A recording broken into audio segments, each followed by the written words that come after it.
We open in the north, where there has been a serious flare-up of violence on the northern border. There have been a number of IDF casualties as a result of a Hizbullah attack on an army patrol on Mount Dove.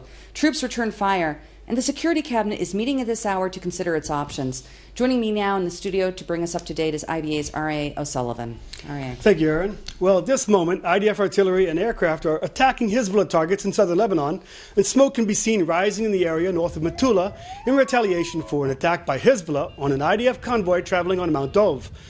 There have been a lot of reports online, on Twitter, in the agencies, and there's still confusion about what exactly happened. Here's what we know. At around 11:30 this morning, anti-tank rockets were fired at an IDF vehicles, causing casualties, some critical. Hizbullah announced about an hour later that one of their cells, called the Quneitra Martyrs Brigade, carried out the attack and scored direct hits on 2 IDF vehicles, and that some of the casualties included officers.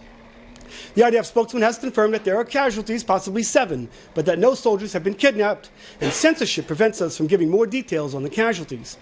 After the strike on the vehicles, Hizbullah shelled IDF positions on Mount Dove with mortar fire. There were no injuries, but nevertheless, the army ordered the evacuation of the Mount Hermon ski slopes from civilians and for residents of the communities on the Lebanon border to stay inside protected shelters. This was lifted about an hour ago.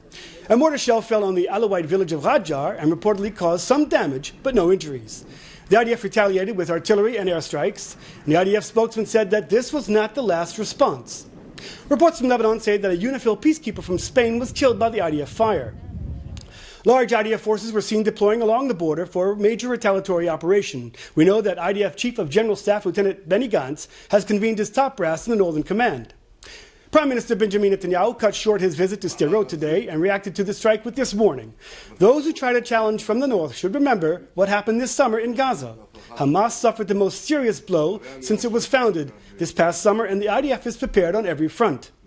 According to our Arab desk, sources close to Hizbullah leader Sheikh Hassan Nasrallah said that today's action should not necessarily need to lead to a larger confrontation.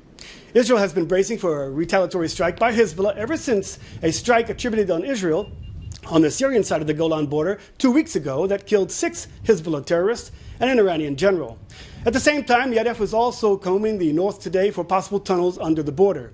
The question now is this a conflict limited to strikes by each side on fighters of the other, or will it degrade into a larger battle targeting civilians and a major war involving Israel, Lebanon, and Syria? Thanks, R.A., for that update. And stay with us now for our next segment, and we may see you with the show with an update. Thank you. Joining us now from our